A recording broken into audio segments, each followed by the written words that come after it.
Morning friends, Praveen Joshi.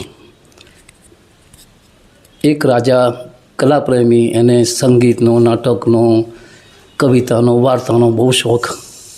ए जे कलाकारो आवे ने योग्य पुरस्कार आपे, इनाम आपीने अस्था मोड़े विदाय करे।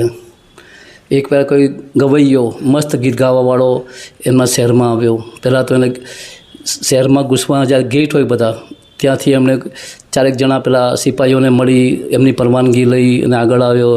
રાજાના મહેલના ગેટ પર બીજા 3 જણ હતા, એમની સાથે વાતચીત કરીને અંદર ગયા। અંદર એક ભાઈને કહ્યું એટલે એ ભાઈ રાજા પાસે દરબારમાં રેકમેન્ડ કરે કે ભાઈ આ માણસ સારું ગાય છે વગેરે વગેરે।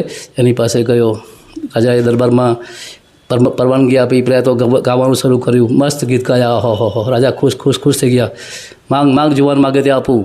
તો બહુ મસ્ત ગીત ગાયા છે, મને બહુ આનંદ થયો। તો કે સાહેબ હું માગું તમને ચોક્કસ આપશો? હા, તમને આપીશ ને આપીશ જ, કોઈ શંકા ના કરો। તો સાહેબ પ્રજા સાહેબ મને 100 ફટકા મારવાની સજા કરો। ફટકા એટલે હંટર મારીને મારે એને ફટકાની સજા કહેવાય। રાજા કહે આવું તે હોય ભાઈ, તો આટલું મસ્ત ગીત ગાઈને 100 હંટરની સજા? હા, મારી આ જ ઈચ્છા છે। તો રાજાએ કહ્યું ચલો ભાઈ, હંટરવાળાને બોલાવ્યો। હંટરવાળાએ જેવો મારો હાથ ઉગામ્યો એટલે કે ઊભા રહો।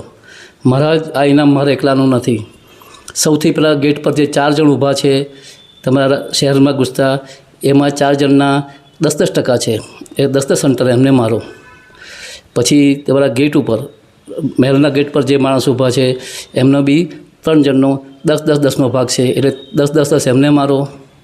તમારી પાસે જે લાવ્યો એનો 10% ભાગ છે, એટલે 10 એમને મારો। પછી મારા વધેલા જે હોય તે મને મારજો। રાજા સમજી ગયા કે આ બધા ભ્રષ્ટાચારી છે।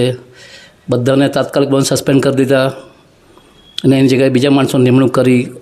રાજાએ આ ગવૈયાનો બહુ આભાર માન્યો અને કહ્યું દોસ્ત થેન્ક યુ, તારો બહુ આભાર કે તે મારી આંખો ખોલી કે મારા રાજમાં આવી ગોલમાલ ચાલે અને મને ખબર પણ નહોતી। આશા રાખું મિત્રો મજા આવી હશે। Thank you very much.